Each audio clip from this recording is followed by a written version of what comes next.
Yes. जी।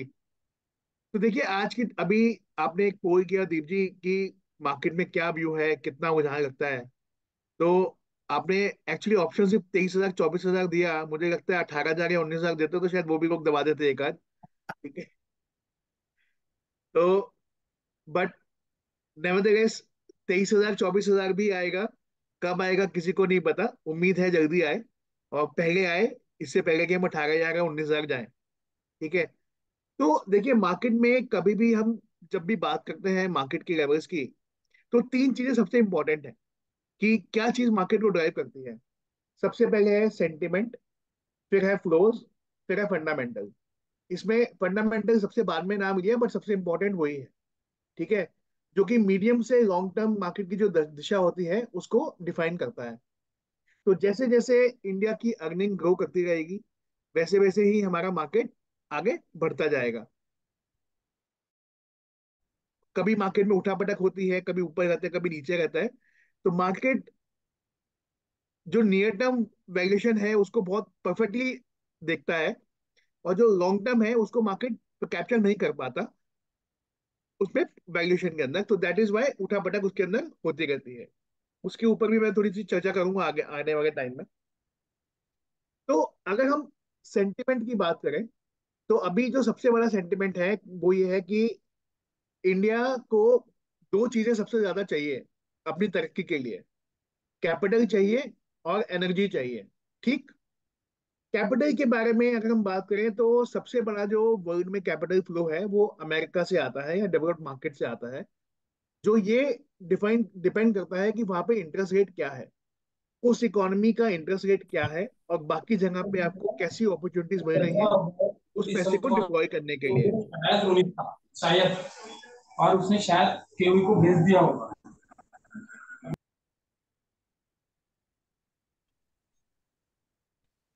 उस पैसे को डिप्लॉय करने के लिए। तो अगर हम अभी बात करें तो अभी ये लग रहा है कि इंटरेस्ट रेट्स कम होने शुरू हो जाएंगे और पीक पे आ चुका है। पहले लग रहा था, 2 महीना पहले लग रहा था कि जून जुलाई के अंदर कट होगा, पहला रेट कट आएगा। कुछ लोग तो ये भी बोल रहे थे कि सिवाय 2024 के अंदर, कैलेंडर ईयर 2024 में सिर्फ एक ही इंटरेस्ट रेट कट होगा। बट पिछली जो फेड की मीटिंग हुई और जो उसके मिनट्स आए उसमें ये आ रहा है कि हो सकता है मार्च के महीने में भी इंटरेस्ट रेट कट हो जाए। तो ये डेटा पे डिपेंड करेगा कि कितना डेटा सही उसके मुताबिक आ रहा है। बट इन्वेस्टर्स ये अभी एक्सपेक्ट कर रहे हैं कि पहला जो रेट कट है वो मार्च 2024 में भी हो सकता है, और आने वाले टाइम के अंदर, यानी कि इस साल के अंदर, हो सकता है 3 से 4 रेट कट भी हो जाए। ठीक है। तो अगर रेट कट होता है तो इमर्जिंग मार्केट के अंदर जो है वो पैसा ज्यादा आता है, और इमर्जिंग मार्केट में India is very very rightly positioned to capture those flows going forward. तो इंटरेस्ट रेट की अगर देखें या सेंटिमेंट की देखें, तो globally India is very much poised to attract the flow of capital. जो पैसा बाहर की इकोनॉमी से इंडिया में आने वाला है वो बहुत ज्यादा होगा, और इंडिया उसके लिए राइटली पोजिशन्ड है। नाउ अभी हम अगर बात करें एनर्जी की, तो क्रूड हमने देखा $90 गया था, 90 95 भी गया था। अभी 70 75 के आसपास घूम रहा है। इंडिया ने थोड़ा सा बेनिफिट रशियन ऑयल का भी मिला, हमको हमको थोड़ा सस्ता ऑयल मिल गया वहां से। हालांकि अभी बोल रहे हैं कि रशिया को इंडियन रुपी नहीं चाहिए, तो उसलिए उसको प्रॉब्लम हो रहा है इम्पोर्ट्स आने में। बट ओवरऑल आज की भाव पे अगर बात करें तो 70 78 डॉलर पर बैरल पे क्रूड चल रहा है, which is a good level for India to absorb. It is not the best level, but it is a decent level for India to absorb. 630 billion dollar का हमारा रिजर्व है। तो मोटा मोटा आज 70 से 90 के बीच में अगर क्रूड रहता है तो इंडियन इकोनॉमी उसको आराम से झेल सकता है। इसके ऊपर जो अगर जाता है तो थोड़ी सी तकलीफ वो लाजमी होगी। बट इंडियन कंज्यूमर को उसका इम्पैक्ट नहीं पड़ा है, बिकॉज गवर्नमेंट ने उस क्रूड क्रूड प्राइसेस को या फ्यूल के प्राइसेस को एंड कंज्यूमर तक उछल के जाने नहीं दिया। ऑयल कंपनीज के अंदर उसको बहुत बड़ा एब्जॉर्प्शन किया है। तो अगर किस्मत अच्छी रही और क्रूड प्राइसेस यहाँ से कम आए, तो ये एक फर्दर बोनेंजा हो जाएगा इंडियन मार्केट के लिए in terms of corporate profitability going forward. अब अगर बात करें फंडामेंटल्स की, जो हमारे मार्केट को लॉन्ग टर्म ड्राइव करते हैं, तो आप देखोगे कि पिछले 3 महीने के अंदर there have been various reports जो बोलते हैं कि इंडियन इकोनॉमी $10 ट्रिलियन की इकोनॉमी हो जाएगी। हम लोग $4 ट्रिलियन के आसपास पहुंचे हुए हैं। ठीक है। इसका मतलब है हमारी इकोनॉमी अकेली दुनिया की ऐसी इकोनॉमी है जो अगली $10 ट्रिलियन पे पहुंचने वाली है। इसको शायद आप 8 साल ले लीजिए या 10 साल ले लीजिए, ये एक आध साल ऊपर नीचे होगा, बट इसमें कोई दो राय नहीं कि इंडियन मार्केट या इंडियन इकोनॉमी अगले $10 ट्रिलियन पहुंचने वाली अकेली इकोनॉमी होगी जो इन इकोनॉमीज के बाद। नाउ ये एक छोटी बात नहीं है, ये एक बहुत बड़ी बात है। तो अब आप सब लोग वॉरेन बफे को जानते हैं, उनका नाम सब जग, every investor knows Warren Buffett. तो वॉरेन बफे का एक बहुत ही फेमस रेशियो है जिसको वो कहते हैं वॉरेन बफे रेशियो, के नाम से ही वो प्रसिद्ध है। वो बोलता है market cap should be equal to the GDP of the country. तो जितना देश का जीडीपी है उतना ही देश का मार्केट कैप होना चाहिए। ठीक है। तो आप कई बार देखते हो हमारी स्लाइड्स में भी हम डालते हैं मार्केट कैप टू जीडीपी का रेशियो। तो अगर आप मार्केट कैप टू जीडीपी का रेशियो 1 लेके चलते हैं, तो इसका मतलब है आने वाले 8 से 10 साल के अंदर इंडियन मार्केट का टोटल मार्केट कैप $10 ट्रिलियन के आसपास होना चाहिए। राइट। सो अभी तो हम प्रीमियम पे हैं, हो सकता है शायद डिस्काउंट पे हो जाए उस टाइम मार्केट कैप से, जीडीपी से। बट $10 ट्रिलियन का मार्केट कैप और $10 ट्रिलियन का इकोनॉमी, अगर ये इकोनॉमी वहां पे पहुंचता है तो मार्केट कैप वहां पे पहुंचना ही है, देर या सवेर पहुंचेगा। तो आज का जो $4 ट्रिलियन का जो मार्केट वो $10 ट्रिलियन पहुंचने वाला है। तो इसका मतलब है कि हमारा देश वर्ल्ड इकोनॉमी का अब एक डब्बा नहीं रह गया ग्रोथ के लिए, वो एक इंजन बन गया है। ठीक है।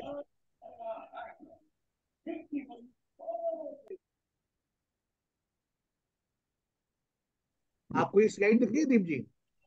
जी, दिख रही है सर। एक मिनट। इट्स वेरी मच तो विजिबल सर। हाँ जी। तो अगर आप देखें 2023 से लेके 2028 तक का ये वर्ल्ड जीडीपी का ग्रोथ का चार्ट है, तो इसके अंदर आप देखो जो इकोनॉमी वर्ल्ड ग्रोथ को डालने वाली है आगे, उसमें चाइना के बाद इंडिया सबसे नंबर 2 पे आ गया है, अमेरिका को भी पछाड़ के। तो ये एब्सोल्यूट ग्रोथ नहीं है, ये एब्सोल्यूट इकोनॉमी का साइज नहीं है, ये ग्रोथ का कंट्रीब्यूशन है अगले 5 साल का। तो India would be the second largest contributor to the world economic growth over the next 5 years और सो। तो ये एक छोटी बात नहीं है, ये एक बहुत बड़ी बात है। इसके साथ हमारी इकोनॉमी एक बहुत बड़े एक उछाल के साथ आगे जाएगी। और हम जो एक छोटी सी मार्केट हुआ करते थे, वो आज एक बहुत बड़ी मार्केट भी हो गई है। तो कोई भी इंस्टीट्यूशनल इन्वेस्टर उसको नजरअंदाज नहीं कर सकता। तो अगर आप सोचो कि अगर मेरा इकोनॉमी 10-11% से ग्रो करने वाला है, ठीक है, तो मेरा कॉर्पोरेट अर्निंग भी उसके हिसाब से आएगा, जिसकी मैं आगे चर्चा भी करूंगा फंडामेंटल्स में, हमारी इकोनॉमी कंपनी के फंडामेंटल्स के अंदर। बट ओवरऑल 10-11% का nominal GDP growth rate is definitely given, और हमारी मार्केट उसके हिसाब से आगे बढ़ेगी। अभी मैंने फ्लोज की बात करी थी कि एक तो कॉर्पोरेट फंडामेंटल्स हो गए, एक ये तो देश के फंडामेंटल और एक बहुत बड़े लेवल की बात हो गई। तो अगर इसी को हम अर्निंग्स के ऊपर डिफाइन करते हैं, आज आप मानेंगे दीप जी और साथियों की 6.5% का जो जीडीपी का ग्रोथ रेट है, हम मोटा मोटा वहां पे उसको एज्यूम कर सकते हैं कि आने वाले 5-7 साल में तो वो रहने वाला है। ठीक है। अभी तो 6.5 का उन्होंने 7 हुआ पहले, फिर 7.3 का नंबर आ गया इस साल का, अगले साल का भी 6.5% का नंबर है। और मुझे उम्मीद है अगर इंडिया में पॉलिसी स्टेबिलिटी रहा और जिस तरह का बैलेंस शीट आज की डेट में एक बहुत ही अच्छे स्तर पे पहुंच गया है कॉर्पोरेट का और बैंकों का भी, तो हमको 7-8% का भी जो इकोनॉमिक दर है उसको अचीव करने में कोई दिक्कत नहीं होगी। 4 से 5% का हमारा इन्फ्लेशन रहा है ऑन एन एवरेज। तो अगर 7% का रियल जीडीपी ग्रोथ रेट और 4% का आप नॉमिनल इन्फ्लेशन ले लेते हैं, तो हमारा नॉमिनल जीडीपी ग्रोथ रेट बन जाता है 11% का। राइट। तो 11% का नॉमिनल जीडीपी ग्रोथ रेट का मतलब है कि अगर कॉर्पोरेट अर्निंग्स उसके साथ साथ ही चला, तो वो 11% से तो बढ़ना ही है। कुछ अच्छे कॉर्पोरेट उससे ज्यादा बढ़ेंगे, कुछ उससे कम बढ़ेंगे। बट ओवरऑल मार्केट 11% की दर के हिसाब से आगे बढ़ना चाहिए। तो इस मार्केट को अगर हम देखें तो नेचुरली अब बात आती है कि फ्लोज क्या होंगे। आप सभी लोग एसआईपी का नंबर देख रहे हैं लगातार, राइट? अगर हम फ्लोज की बात करें, एसआईपी का नंबर हम लगातार देख रहे हैं और 17-18 हजार करोड़ के ऊपर पहुंच गया है। इनफैक्ट दिसंबर महीने में अगर आप डीमैट अकाउंट का देखें तो एक हिस्टोरिक स्तर पे डीमैट अकाउंट खुले थे। और मुझे उम्मीद है जिस हिसाब से डीमैट अकाउंट खुल रहे हैं, आने वाले टाइम में म्यूचुअल फंड के फोलियो भी उतने ही खोने होंगे। ये तो कोई इसमें कोई शक की बात ही नहीं है। तो अगर आप डोमेस्टिक फ्लोज देखें तो 18 हजार करोड़ का तो एसआईपी का नंबर आ गया। तो अगले 12 महीने में मुझे उम्मीद है एवरेज नंबर कोई 20 हजार करोड़ के आसपास का होगा महीने का। दीप जी मान ले तो 20 हजार करोड़ के नंबर पे 2,40,000 करोड़ अगले 12 महीने में मार्केट में डिप्लॉय होने वाला है। ठीक है। इसके ऊपर आता है ईपीएफओ का पैसा, जो कि 30 से 40 हजार करोड़ रुपया है, जो आज 10% के हिसाब से मार्केट में डिप्लॉय हो रहा है। बात हो रही है कि उसको 15% कर दिया जाए। अगर हुआ तो बहुत बेहतर। तो 40 हजार करोड़, 2,40,000 करोड़ के ऊपर ईपीएफओ का 50 हजार करोड़ रुपया हर साल एनपीएस का आ रहा है और जो बढ़ रहा है। आज ही एक न्यूज आई है कि एनपीएस वाले बोल रहे हैं कि हमको ईपीएफओ के साथ लेके आइए। तो जो 10% कॉन्ट्रीब्यूशन है एनपीएस में जो टैक्स फ्री है, वो ईपीएफओ के अंदर 12% है। तो बोल रहे हैं उसका 10 का आप 12 कर दीजिए। तो ये एनपीएस अगर वैसा भी हो गया, अपने आप में ही उसमें बढ़त हो रही है, more and more people are coming into it.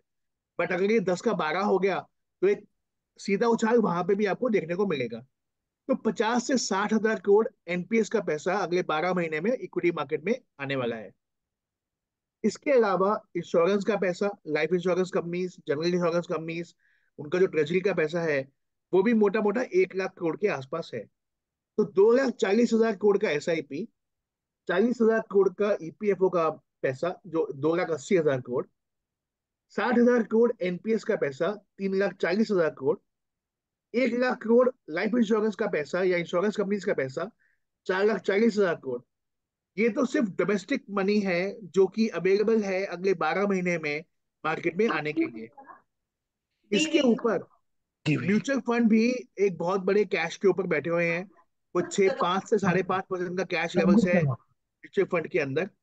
और बैलेंस जो हाइब्रिड कैटेगरी है, एसेट एलोकेशन स्ट्रेटजीज भी हैं, वो भी लगभग 50% कैश के आस इक्विटी में बैठी हैं, जबकि वो 30-80% तक जा सकती हैं। तो ये एक अलग से 50 से 60 हजार करोड़ रुपया कैश अवेलेबल है मार्केट में डिप्लॉय होने के लिए। तो अगर कोई भी करेक्शन आता है तो ये पैसा मार्केट में आने वाला है अगले 12 महीने में, डोमेस्टिक का ही। अभी बात आती है एफपीआईज की। तो आपने देखा कि अक्टूबर 2021 के बाद एफपीआईज ने कोई $35 बिलियन इंडियन मार्केट से निकाला। मार्केट चला नीचे चला गया 15% अक्टूबर 21 से, कहते हैं सितंबर अक्टूबर 2022 तक। जब एफआईज ने वापस उसको अपना एलोकेशन देखा शुरू किया जनवरी 2023 में, तो उन्होंने पाया कि इंडियन मार्केट का जो अर्निंग्स ग्रोथ है वो तो बहुत ही सुपर्ब था। तो मार्केट तो वाकई वापस सस्ता हो गया। तो उन्होंने जब पैसा डालना शुरू किया तो उन्होंने कोई $28 बिलियन डाला और मार्केट वहां से 20% ऊपर चला गया।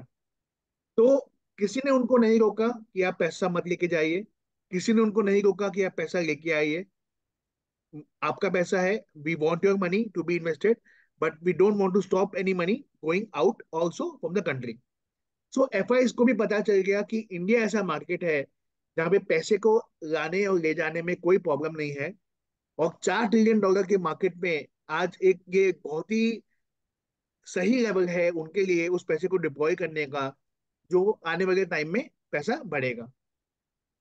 तो अगर आप एक ग्लोबली बहुत ही बड़े इंस्टीट्यूशंस हैं जो पेंशन फंड्स हैं और सॉवरेन वेल्थ फंड्स हैं, ये मोटा मोटी $70 ट्रिलियन का इन्वेस्टमेंट मैनेज करते हैं ग्लोबली। इनका अभी इंडिया में एक्सपोजर इज लेस देन 1%। एक ओ 1 दशमलव से कम उनका अभी इंडिया में एक्सपोजर है। और यकीन मानिए, $4 ट्रिलियन की इकोनॉमी जो $10 ट्रिलियन होने जा रही है, अभी ये जो इन्वेस्टर क्लास है, they cannot ignore India, but they have to set up shop in India, they have to put money into India for sure. तो जब ये पैसा, जो ऑलरेडी पैसा आ रहा है, उसके ऊपर आएगा, तो आप खुद अंदाजा लगा सकते हैं कि हमारा मार्केट किस लेवल पे पहुंच सकता है आने वाले टाइम में। और इसमें कोई अचरज भी नहीं है। ये पैसा बाहर के बाजारों में 1%, 2%, 4%, 5% के रेट पे चल रहा है, लगा हुआ है। अगर Indian market GDP, real GDP 7% से भी ग्रो करता है, तो दीज कंपनीज, अब हमारे मार्केट में 7% का तो ग्रोथ आएगा ना, तो that is big enough for them to deploy big money. तो यहाँ पे आज हम 1 बिलियन, $2 बिलियन के चेक की बात नहीं कर रहे हैं।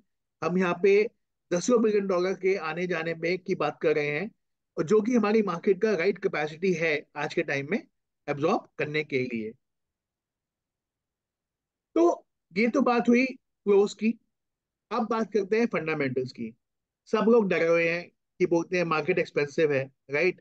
पिछले 6 महीने में जितना पैसा शायद लोगों ने बनाया, पिछले 2-3 साल में नहीं बनाया। और दिसंबर महीने में जितना उछाल आया, 3%, अगर दिसंबर महीने का उछाल छोड़ते हैं, अक्टूबर नवंबर, अक्टूबर से लेकर दिसंबर तक का उछाल देखें, तो मार्केट में कोई 10% के आसपास का निफ्टी में ही अर्निंग ग्रोथ ग्रोथ आया है। और मिड कैप स्मॉल कैप के अंदर तो अलग ही बाहर आई हुई है, राइट। तो ये बाहर क्यों है और ये क्या एक्सपेंसिव हो गया हमारा मार्केट? देखिए, पहले अगर निफ्टी की बात करें, तो आज हम 19.5 टाइम 1 ईयर फॉरवर्ड के पी पे चल रहे हैं, मोटा मोटी। ठीक है, $1,066 का हमारा अर्निंग एक्सपेक्टेशन है नेक्स्ट ईयर का। और FY 26 की अगर बात करें, तो ₹1,300 के आसपास निफ्टी का एक्सपेक्टेशन है। तो ₹1,300 पे FY 26 में, जो कि आप 3-6 महीने में मार्केट फैक्टर करना शुरू कर देगा, तो हम 16-17 टाइम पे चल रहे हैं। कोई बहुत एक्सपेंसिव मार्केट नहीं है। ठीक है, लोग बोलते हैं इमर्जिंग मार्केट एक्सपेंसिव है, मैं उस पर भी आता हूँ क्यों हम एक्सपेंसिव हैं और क्यों हमको होना चाहिए। बट कोई बहुत एक्सपेंसिव मार्केट नहीं है। अगर आप देखें, तो जो हिस्टोरिक लेवल है हमारा 18 टाइम का, वो भी तब था जब हमारा मार्केट में कमोडिटीज ज्यादा थे, एसेट हैवी इंडस्ट्रीज ज्यादा थी। अभी हमारे मार्केट का कॉम्पोजिशन क्या हो गया है? Zomato, banks, consumer companies, technology companies, जिनको कैपिटल नहीं चाहिए, जिनका return ratios are very high, और जो उनका पी मल्टीपल जनरली हाई रहता है। तो ये जो एक मीडियन है, ये भी हमारा स्टेप अप होगा आने वाले टाइम में। Average multiple for India has to grow up. तो लार्ज कैप भी एक्सपेंसिव नहीं है हमारे हिसाब से। अब हम मिड कैप और स्मॉल कैप की बात करते हैं। मिड कैप आज की डेट में कोई 24 टाइम 1 ईयर फॉरवर्ड पे चल रहा है। ठीक है, स्मॉल कैप भी उसके आसपास ही है। बट अक्टूबर 2021 के अंदर ये 26-27 टाइम पे भी चल रहा था। तो वहां से तो डेफिनेटली इट इज लोअर। हाँ, कुछ एक पॉकेट्स हैं जहाँ पे ओवर वैल्यूएशन हो गया है। वो हर टाइप की मार्केट में होता है। तो उसमें या तो टाइम करेक्शन हो जाएगा या एक नीजर रिएक्शन हो जाएगा। और मार्केट में, जैसे मैंने बताया, इतना सारा पैसा पड़ा है मार्केट में इन्वेस्ट करने के लिए, तो वो करेक्शन जो है हमारे हिसाब से वो बहुत लंबे नहीं होंगे। और वो, अगर स्टीप करेक्शन हुआ, तो वो जल्दी होके वापस भी आ जाएगा। हाँ, स्मॉल कैप के अंदर थोड़ा सा बहुत है, बट वो हमेशा से रहा है। बट मैं आपको एक चीज ध्यान दिलाना चाहता हूँ। पिछले 6 महीने में जो Q1 Q2 के नंबर आए, क्या किसी ने ध्यान दिया कि कितने जबरदस्त नंबर आए थे वो? मार्च के अंदर हम जब बैठे थे, तो लोगों को लगा था कि Q1 और Q2 के अर्निंग्स नंबर कटेंगे। एक्चुअली कुछ कटे नहीं, और नंबर जाके आगे बढ़े ही हैं। तो large part of the multi market expansion which is happened, the multiple, जो मार्केट ऊपर चला है, वो एक मल्टीपल एक्सपेंशन कम हुआ है, उसमें अर्निंग्स ग्रोथ ज्यादा हुआ है। तो अगर अर्निंग ग्रोथ होता रहेगा, तो ये मार्केट में आगे भी मिड कैप स्मॉल कैप के अंदर उछाल रहेगा। तो उसमें आपको ये देखना है कि आपके जो चुने हुए स्टॉक्स हैं, उनका अर्निंग्स ग्रोथ कैसा है। और स्पेसिफिकली स्मॉल कैप और मिड कैप के अंदर आपको ये भी देखना चाहिए कि उसका मैनेजमेंट कैसा है, उनका कॉर्पोरेट गवर्नेंस कैसा है। क्योंकि ये वो क्षेत्र है जहाँ पे कई बार मैनेजमेंट थोड़ा एडवेंचरस हो जाता है, मार्केट कैप के चक्कर में दे गो अ बिट मोर एंथुजियास्टिक, और कुछ कुछ गलत तरीके भी अपनाने लगते हैं। तो अगर आप सही मैनेजमेंट के साथ हैं, सही कंपनीज के साथ हैं और अर्निंग्स ग्रोथ ज्यादा है, तो निश्चित मानिए आने वाले टाइम में आपको बहुत सारा पैसा बनने वाला है मार्केट के अंदर। आप पैसा, आप ये मत सोचिए मार्केट एक्सपेंसिव है। आपको लगता है कि मार्केट, अगर आपका व्यू इक्विटी मार्केट में पैसा डालने का है, तो अगर 5 से 7 साल के ऊपर का व्यू है, तो सबसे उपयुक्त समय मार्केट में पैसा डालने का आज है। हाँ, अब रही बात सेंटिमेंट की, तो हम एक बहुत ही बिजी सीजन से गुजरने वाले हैं। सबसे पहले तो मैंने कहा इंटरेस्ट रेट्स कम होने वाला है ग्लोबली। ग्लोबली जब एकदम से इंटरेस्ट रेट्स कम होते हैं, तो इमर्जिंग मार्केट से थोड़ा सा पैसा थोड़ी देर में आता है, आएगा, थोड़ी देर में आता है। सेकेंडली, ये साल बहुत सारे देशों में इंडिया को मिला के इलेक्शंस होने वाले हैं, जहां पे पॉलिसी चेंजेस का डर रहता है। तो आपको जान के हैरानी होगी, 73% वर्ल्ड पॉपुलेशन का, यानी कि ऑलमोस्ट 3/4 पॉपुलेशन इस साल वहां पे इलेक्शन होना है। तो ये एक हिस्टोरिक साल है जहां पे इतना बड़ा उथल-पुथल हो सकता है पॉलिटिकली। तो निश्चित तौर पे वॉलेटिलिटी ज्यादा रहेगी।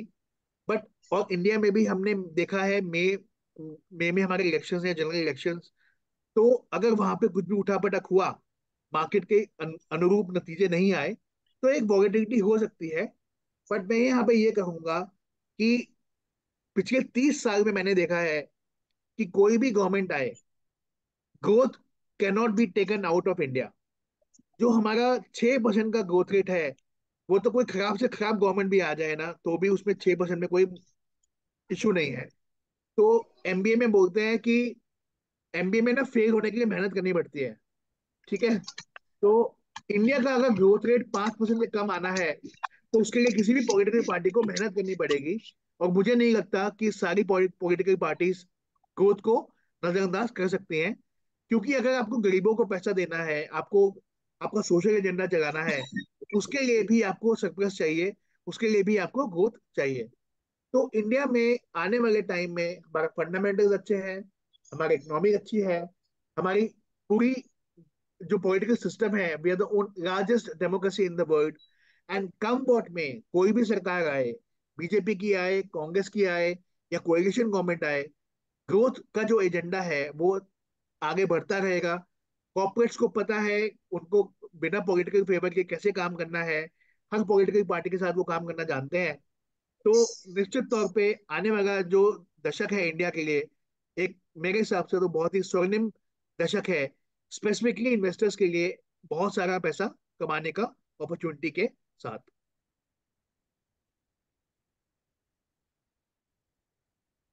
ओके। तो अभी ये तो आपके काम की बात थी, अब मैं अपने काम की बात कर लूं। ठीक है। मेरा जी काम की क्या बात है? मेरे काम की बात है कि मैं आपसे एक शेयर करना चाहता हूं, हमारा मल्टी एसेट एलोकेशन फंड, जो कि मुझे लगता है एक बहुत ही उपयुक्त फंड है किसी भी मार्केट में पैसा डालने के लिए, at any point in time. Give me 1 second.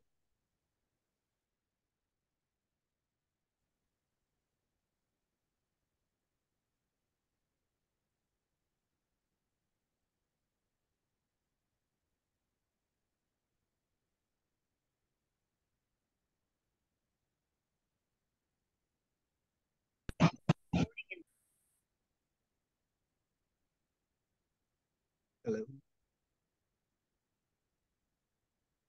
या दीप जी, दिख रहा है? स्लाइड दिख रहे हैं? हाँ सर, या वेरी मच वेरी मच। हाँ जी। सो ये हमारा एक multi asset asset allocation fund है, जिसको एक्चुअली हमने ये पिछले 2 महीने से ही हमने इसको लॉन्च किया था, एनएफओ। ये हमारा सबसे अब तक का सबसे बेहतरीन एनएफओ रहा, आप सबके मदद के साथ। इसमें हमने 4,000 करोड़ के आसपास पैसा रेज किया। बट हम इसको बोलना चाहते हैं, ये हमारा नया एनएफओ नहीं है, ये हमारा नया फंड नहीं है। ये हमारे पास एक एग्जिस्टिंग फंड ऑलरेडी था, फंड ऑफ फंड के अंदर, जिसको हमने एक बेहतर टैक्सेशन के साथ लॉन्च किया।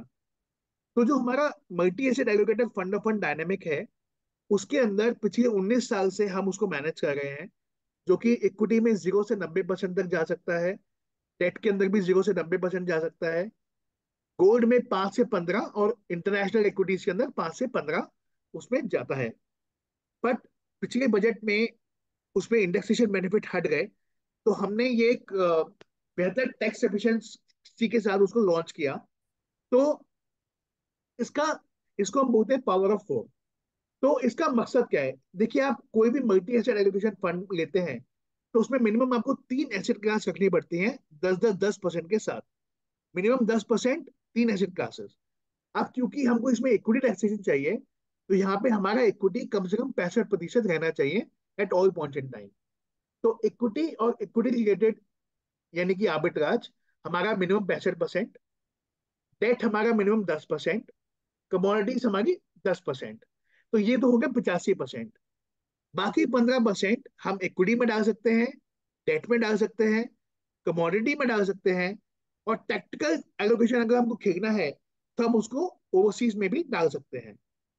इसके अलावा हम इसमें 10% तक इनविट्स और रीट्स के अंदर भी इन्वेस्ट कर सकते हैं। तो ये एक हमारा हरफन मौला फंड है जो आपको इक्विटी, डेट, कमोडिटीज, ओवरसीज और रीट्स सबके अंदर एक्सपोजर के लिए इसमें एक वो बनी हुई है। इसके अंदर हम इसको इक्विटी को मैनेज कैसे करेंगे? तो जैसे कि हमारा मॉडल है इक्विटी एलोकेशन का एसेट एलोकेटर में, उसी मॉडल के अनुसार इसमें इक्विटी को पहले नेट इक्विटी को देखा जाएगा।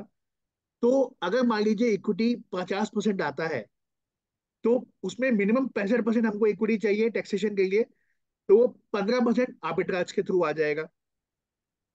बाकी 10% डेट में जाना ही है और 10% एक कमोडिटी में जाना ही है। तो बाकी जो 15% बच गया, वो कहाँ पे अपॉर्चुनिटी ज्यादा है? डेट के अंदर ज्यादा है, आर्बिट्राज के अंदर ज्यादा है, कमोडिटी के अंदर ज्यादा है, या कमोडिटी डेरिवेटिव्स के अंदर ज्यादा है, या इन्वेस्ट में मिल रहा है, उसके हिसाब से हम उसको एलोकेट करेंगे। इसमें इक्विटी के अंदर हमारा पूरा फ्लेक्सी कैप अप्रोच रहेगा, और 50 से 60 लिस्टेड स्टॉक्स के अंदर हम इसको मैनेज करते हैं। नाउ ये काम कैसे करता है? सी, कोई भी एसेट एलोकेशन में आपको जान के आई एम श्योर आपको पता होगा कि 90% ऑफ द रिटर्न, 90 से 95% of the return is determined by the asset allocation. तो जिस भी एसेट क्लास के अंदर आपका पैसा लगा हुआ है, वो डिफाइन करता है आपका रिटर्न कैसे आएगा। अगर आप 90% अपना पैसा डेट पे डालते हैं, तो आप इक्विटी का रिटर्न नहीं एक्सपेक्ट कर सकते on a longer term, right? तो ये डिफाइन करता है, ये फंड कोशिश करता है इक्विटी में ज्यादा पैसा डालने की, मतलब मार्केट वैल्यूएशन बिकम्स चीपर। जब मार्केट सस्ता होगा तो इक्विटी में ज्यादा डालेगा पैसा, जब मार्केट महंगा होगा तो इक्विटी में कम डालेगा इन्वेस्टमेंट उसके हिसाब से। तो ये तो रहा equity multi asset allocator fund का। इसी के साथ हमारा एक और फंड है, कोटक मल्टी कैप। तो दीप जी, मैं ये मानता हूं कि सबसे जो उपयुक्त फंड है ना, अगर किसी को एक फंड चाहिए मार्केट में, तो वो true to the nature flexi cap fund होना चाहिए। ठीक सर है? यहाँ के 90% लोग मल्टी कैप बेचते हैं। हाँ जी। नहीं, मैं बोलता हूँ, अगर अगर किसी को एक्चुअली में बहुत ही बढ़िया फंड चाहिए ना, तो जी वो true to the nature flexi cap fund है। मैं मल्टी कैप की भी तारीफ नहीं कर रहा हूँ। वो जी फ्लेक्सी कैप फंड होना चाहिए, जी जहाँ पे इन्वेस्टर जो फंड मैनेजर है, वो large cap, mid cap, small cap में कहीं भी मूव करे पूरी लिक्विडिटी के साथ। राइट। बट आज के मार्केट में वो होता नहीं है। ठीक है? बराबर। क्योंकि या तो फंड्स के साइज बहुत बड़े हो गए, या फंड राइट मैनेजर का कोई बायस आ गया, तो आपको राइट हर टाइम कुछ ना कुछ उसमें गैप रहते हैं। तो next best opportunity for the investors is कि मुझे 25% large cap, 25% small cap, 25% mid cap दे दो। उसके बाद जैसे भी आपको व्यू लगे उसके अंदर आप अपना मूवमेंट करो। और बराबर। बिलीव मी, इसमें क्या होता है, इसमें ऑटोमेटिक रीबैलेंसिंग भी हो जाती है। मान लीजिए मैंने लार्ज कैप ज्यादा डाल दिया और वो बढ़ गया, उसमें प्रॉफिट ज्यादा हो गया, तो मैं 50% के ऊपर मैं जा ही नहीं सकता, मुझे ऑटोमेटिकली उसके अंदर प्रॉफिट बुकिंग करना पड़ेगा। बराबर। स्मॉल कैप की पिटाई हो रही है, तो मान लीजिए 25 के नीचे आ गया या 20 आ गया एक महीने के अंदर फटाक से गिर के, तो मुझे वो ऑटोमेटिकली रिबैलेंस करना है, तो मेरा नीचे पे एवरेज कॉस्टिंग हो जाएगा। तो होता क्या है कि आप लोग कई बार, इन्वेस्टर सोचता है कि मुझे ये करना है, बट या तो वो किसी काम में बिजी हो जाता है, या उस टाइम पैसे नहीं होते, या सोचता है कि यार लॉन्ग टर्म टैक्सेशन या शॉर्ट टर्म टैक्सेशन के चक्कर में पड़ के वो थोड़ा सा डिसीजन डिले हो जाता है।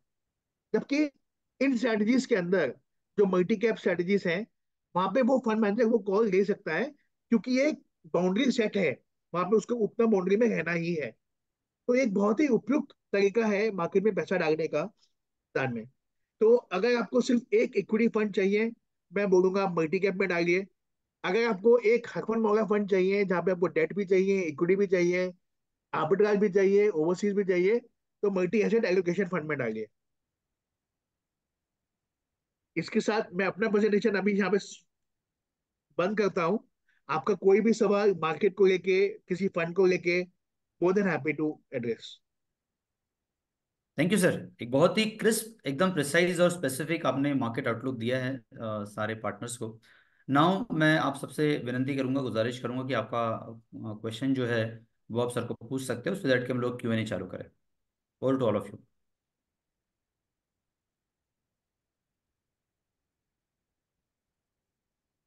किसी का कोई सवाल नहीं, मतलब सबको बाजार बहुत अच्छे से समझ में आ गया, इसका मतलब ये होता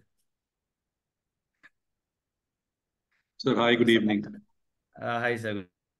Yeah, Devendra sir, good proceed. evening. आपने अभी brief किया about the small cap, right? How it is, placed in terms of the price. तो थोड़ा सा इसको और elaborate करेंगे because the question is arising कि हालांकि market cap बढ़ा है, that's great, but अभी जिस तरीके से चीजें चल रही हैं, तो एंटिसिपेशन है कि अभी जो प्राइसिंग है वो ज्यादा है स्मॉल कैप में। I also red an article कि अभी जो है सही टाइम है लार्ज कैप में मूव करने का, स्मॉल कैप में अगर है एलोकेशन तो, क्योंकि वहां पे अभी चीजें सस्ती हैं और उसका एडवांटेज लिया जा सकता है। तो आपका क्या ये व्यू पॉइंट इस पे रहेगा कि अगर लार्ज स्मॉल कैप में ज्यादा पड़ा हुआ है तो रीबैलेंस करना चाहिए विद लार्ज कैप? तो पारितोष जी, तो अभी आपका जो कहना है ना कि स्मॉल कैप थोड़ा महंगा हुआ है, वो हुआ है, मैं उसको मना नहीं करता हूँ। बट मैं साथ साथ ये भी बोलना चाहता हूँ कि जो स्मॉल कैप ऐसी कैटेगरी होती है ना, जब इकोनॉमी बूम पे होता है तो वहां पे अर्निंग्स ग्रोथ भी सबसे ज्यादा आती है। तो छोटी कंपनी उसका फायदा सबसे ज्यादा उठा पाती है। और पिछले कुछ सालों में क्या हुआ है कि large cap, small cap, mid cap, तीनों तरह की जो मार्केट कैप कंपनियां हैं, उनका जो बैलेंस शीट है या उनका डेट टू इक्विटी रेशियो है, वो बहुत एक सुदृढ़ हो गया है, काफी स्ट्रांग हो गया है। तो इसलिए अगर आपका व्यू है कि इंडियन मार्केट यहाँ से 7%, 8% ग्रो करने वाला है, तो एक मुझे कोई अचरज नहीं होगा कि यहाँ पे स्मॉल कैप या मिड कैप जो है उनका अर्निंग्स ग्रोथ वो काफी तेजी से ग्रो करेगा। और यही उम्मीद होती है जब हम स्मॉल कैप के अंदर पैसा डालते हैं, कि उनका earning growth large cap company से ज्यादा होना चाहिए, और उसके हिसाब से उनका मार्केट कैप भी, मार्केट में वैल्यूएशन ज्यादा होना चाहिए आने वाले टाइम के लिए। बट मार्केट क्या है, मार्केट बहुत फनी है। मार्केट कभी कभार बहुत सारी चीजों को प्रियम्प्ट कर लेता है। जब जब नियर टर्म विजिबिलिटी उसको ज्यादा दिखती है, तो वो उसको 2 साल, 3 साल, 5 साल का भी फैक्टर करने लगता है। बट जब नियर टर्म विजिबिलिटी कम होती है, तो वो 6 महीने के बाद का भी विजिबिलिटी उसको दिखाई नहीं देता। ठीक है। तो market is really efficient when it comes to near term earnings growth, but market is very very poor in projecting or estimating the long term direction of the earnings therein. तो अगर small cap, mid cap में earnings growth आता रहेगा, तो मेरे को नहीं लगता कि कोई बहुत बड़ा correction small cap, mid cap में आ सकता है। हाँ, आज की डेट में हम बात करें तो लार्ज कैप का जो अर्निंग ग्रोथ है और जो एक्सपेक्टेड है, और जो स्मॉल कैप का अर्निंग ग्रोथ एक्सपेक्टेड है, उसके हिसाब से लार्ज कैप के अंदर आज की डेट में आपको ज्यादा अपॉर्चुनिटी दिख रही है, वो रीजनेबली वैल्यूड है। बट जैसा मैंने कहा कि पिछले 2 क्वार्टर में there was a big surprise in the earnings for small and mid caps. अगर वैसा हुआ तो यहाँ से भी स्मॉल और मिड कैप में एक और उछाल हो सकता है। इसमें मुझे कोई आश्चर्य नहीं होगा। हाँ, बट आज की डेट में जब हम बात करते हैं, हम एस्टिमेट बना रहे हैं, तो ऐसा लगता है कि जितना अर्निंग हमने कैप्चर किया है उसके हिसाब से लार्ज कैप में आज अगले 1 साल के हिसाब से एक बेहतर अपॉर्चुनिटी मिलेगा रिस्क रिवॉर्ड के हिसाब से। एक साल का आप टाइम व्यू मतलब कि देखते हैं सर कि अगर लार्ज कैप में इन्वेस्टमेंट है तो it should come up with a good return. हाँ जी। ठीक, thank you. Thank you sir. Sir एक क्वेश्चन आया है कि when to switch between funds, like if I am in a small cap, and what would be the situation when I think of moving from small cap fund to large cap or a debt or ETF? देखिए, ये एक बहुत ही पेचीदा सवाल है, और honestly ये depend करता है आपके क्लाइंट का रिस्क प्रोफाइल क्या है। ठीक है। अगर तो क्लाइंट बोलता है भैया मुझे अगले 10 साल 20 साल के लिए पैसा नहीं चाहिए, तो आप उससे क्यों शिफ्ट करना चाहते हैं, राइट। बट हमको शिफ्ट करना है, एक तो हमारा वैल्यू ऐड के लिए, दूसरा क्लाइंट की वॉलेटिलिटी कम करने के लिए। ठीक है। बट अगर क्लाइंट रेडी है वॉलेटिलिटी झेलने के लिए, तो मैं कहता हूँ किसी भी फंड में आप specifically small and mid cap के अंदर आप बने रहिए, कोई प्रॉब्लम नहीं है। बट होता क्या है, जब मार्केट नीचे आता है, तो ये फंड का एनएवी थोड़ा ज्यादा तेजी से नीचे आता है, तब इन्वेस्टर्स पेशेंस यूज कर जाते हैं। तो उस टाइम हैंड होल्डिंग थोड़ा मुश्किल हो जाता है। अगर आप कर सकते हैं हैंड होल्डिंग, और क्लाइंट को बता सकते हैं कि भैया ये तो टाइम एवरेज करने का है और पैसा डालने का है, देन मेरे हिसाब से स्मॉल और मिड कैप के अंदर स्विच करने की आपको जरूरत नहीं पड़ेगी, अगर क्लाइंट का रिस्क प्रोफाइल उसके हिसाब से है। हाँ, अभी कोई क्लाइंट जैसे जैसे उम्र बढ़ती है, हमारा रिस्क प्रोफाइल भी चेंज होता रहता है, हमारे जरूरतें चेंज होती हैं, तो उसके हिसाब से भी वो उस प्रोफाइल को देख के कि क्लाइंट को किस तरह का उसका नेचर है, किस तरह की उसकी जरूरतें हैं, या कितना वॉलेटिलिटी क्लाइंट झेल सकता है, उसके हिसाब से आपको एडवाइस करना चाहिए। जस्ट रिटर्न बन बन गया आज, उसके हिसाब से वो नहीं देखना चाहिए कि मेरे को आज इसको बुक करना है या नहीं करना है। हाँ, देखिए, अगर आप कर सकते हैं और वो रेगुलर कर सकते हैं, वो वैल्यू ऐड कर सकते हैं क्लाइंट के लिए, कि उसको रिस्क थोड़ा सा कम हो जाए और उसका रिवॉर्ड उतना ही रहे या उससे बढ़ बढ़ जाए, देन वो तो सोने पे सुहागा है। बट अगर आपका क्लाइंट वॉलिडिटी झेल सकता है, तो मुझे नहीं लगता इक्विटी मार्केट में कभी पैसा निकालना भी चाहिए। अगर जरूरत है जरूर निकालिए, वरना उसको ग्रो करने दीजिए। सर एक, थैंक यू सर। सर एक बहुत लोगों का क्वेश्चन है अभी तो, मतलब शायद काफी लोग बोल नहीं रहे होंगे, बट जस्ट मैं पूछता हूँ कि अगर 100 रुपए किसी के पास है, तो उसने क्या करना चाहिए इन्वेस्टमेंट अगर करना है तो? मतलब कितना डेट लेना चाहिए, कितना इक्विटी लेना चाहिए, कितना स्मॉल कैप लेना चाहिए, या फिर एक कोटक मल्टी कैप में पैसा डाल के भूल जाना चाहिए, चाहे वो 1 करोड़ रुपए क्यों ना हो?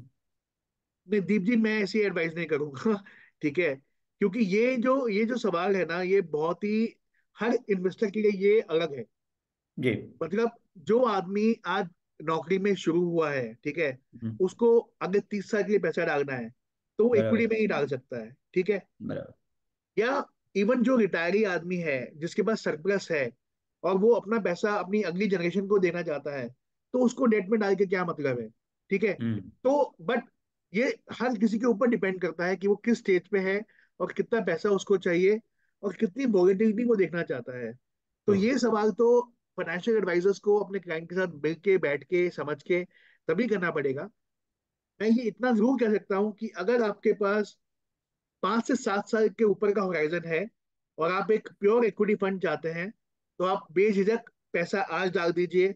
आपको उसमें कोई मेरे को उसमें कोई भी गुंजाइश नहीं है कि आपके क्लाइंट का पैसा अच्छा बनने ही वाला है। हाँ, अगर आप उसको सिस्टमेटिक तरीके से थोड़ा थोड़ा एसआईपी के थ्रू डालेंगे, एसटीपी के थ्रू डालेंगे, तो क्लाइंट स्पेसिफिकली अभी के टाइम पे, क्योंकि हम एक बहुत ही वोलेटाइल पीरियड से एक्सपेक्टेड है इलेक्शन के टाइम पे, तो अगर आप उसको 6 महीने में डालेंगे, तो क्लाइंट का थोड़ा सा ठाठस बंधा रहता है कि ऊपर गया तो और अच्छा है कि मैं ऊपर एवरेज कर रहा हूँ, नीचे गया तो पैसा अच्छा मैंने धीरे धीरे ही डाला था।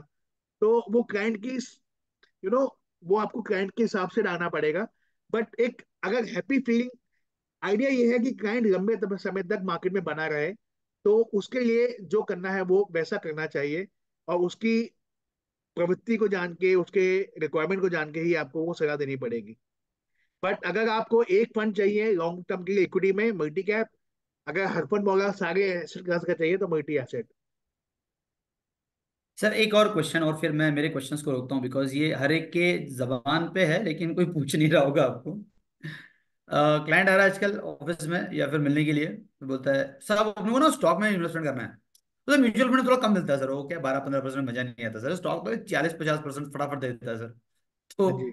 ऐसे क्लाइंट्स की टेम्पटेशन को कैसे मेरे सारे दोस्तों ने, मेरे हमारे पार्टनर्स ने हैंडल करना है, थोड़ा सा आपका इतने साल का तजुर्बा बताइए ना प्लीज। देखो, आप जितना मर्जी मना कर लो, उसने जाके तो करना ही है। ठीक है, तो आप उसको ये बोलो कि भैया आप, ठीक है, आप कीजिए, स्टॉक में भी इन्वेस्ट कीजिए, आप एक थोड़े अमाउंट के साथ शुरू कीजिए और देखिए हाँ। आपका कितना पैसा बनता है। मैं हम्म। बता रहा हूँ 1 साल के बाद वो आपके पास आएगा, भैया म्यूचुअल फंड सही है।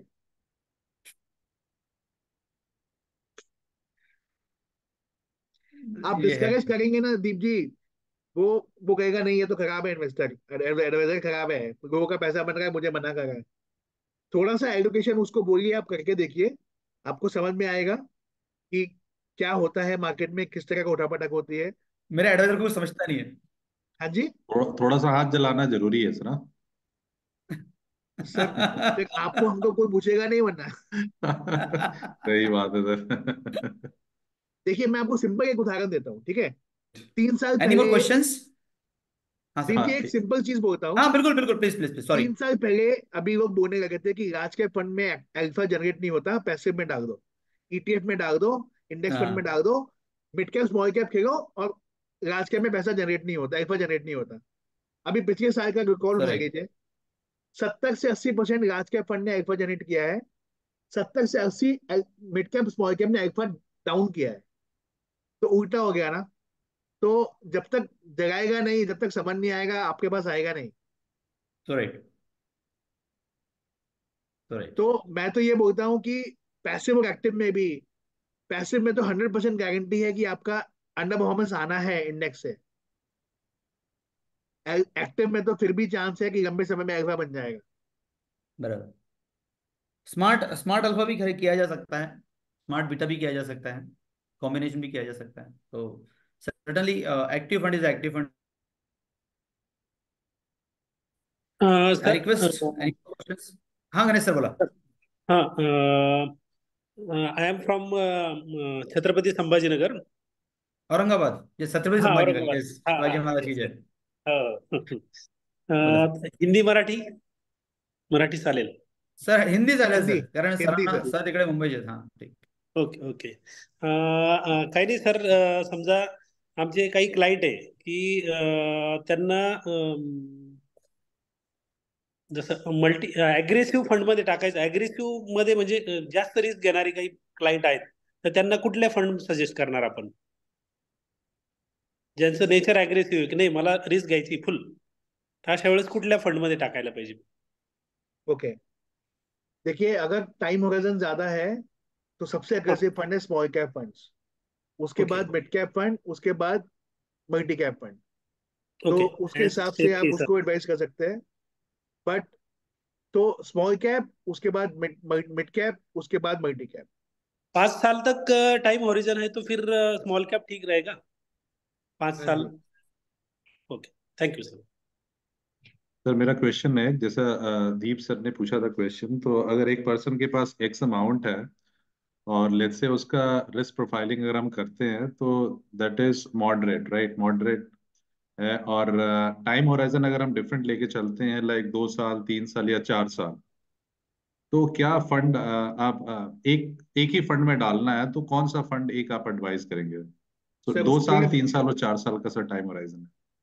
तो अगर आप, मैं वही बोल रहा हूँ, उसमें आप कहते हैं अगर इक्विटी फंड में डालना है तो मल्टी कैप में डाल दीजिए, और अगर सब मिक्सचर लेना है तो asset allocation is very good.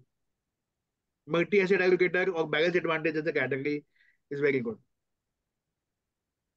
तो 2 साल के लिए भी डी यू एडवाइस की इक्विटी ओरिएंटेशन करना दो चाहिए सर? साल का अगर रखना है सर, थोड़ा सा इक्विटी में प्रॉब्लम होता है क्योंकि हम्म। वॉलेटिलिटी ज्यादा रहती है। Then I hmm. Would say you look at इधर डेट हाइब्रिड्स और equity saving as a category. 3 साल के लिए सर? हाँ मतलब 2-3 साल के लिए डेट हाइब्रिड और equity saving is a good category to be in, जहाँ पे वॉलेटिलिटी कम रहती है और 70-80% पार्टिसिपेशन मिल जाता है मार्केट का मोटा मोटी। तो हाइब्रिड में लगाना मतलब सही रहेगा सर? हाँ जी। Thank you. Any more questions please? All right. So अगर क्वेश्चन नहीं है तो वापस अपन सर कनेक्ट करेंगे, और आई वुड रिक्वेस्ट आप पर्सनली नागपुर आए, मैं आपको इनविटेशन देता हूँ। इवन अरुण सर से रिक्वेस्ट करता हूँ कि देवेंद्र सर को नागपुर लेके आए, so that at least we can meet with such a great and intelligent personality.